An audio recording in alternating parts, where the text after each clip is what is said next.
I'm looking into Group C lana ku-CAF Champions League and specifically looking at iLupopo and ama-fixtures adrawwe nayo, ama-teams adrawwe nayo specifically, which is your Mamelodi Sundowns, MC Alger, and the Al Hilal, right?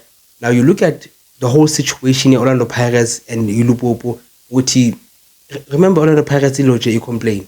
Now Orlando Pirates can still come back to CAF Champions League, but now the stage is set.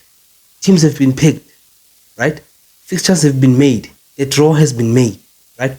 Now, do we go at CAF and say, "What CAF? Hey, CAF, do you now restart the whole situation? Do you now restart the whole Portugal Lepansi? Yenze it draw foot just because Orlando Pirates is back in, or do you say, hey, it draw say yenze everything has been made? Let's just throw you in there so you can play against Mamelodi Sundowns, the team from where you are from, right? You play against Mamelodi Sundowns, you play against the MC Alger, you play against the Al Hilal. So now that's the question we have for CAF.